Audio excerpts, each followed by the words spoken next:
Guys, to this video I will show you how to fix BidWars network error. So you just have to follow and watch this video till the end.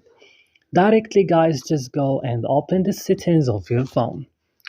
Click on apps option and right now search for BidWars and click on it like this.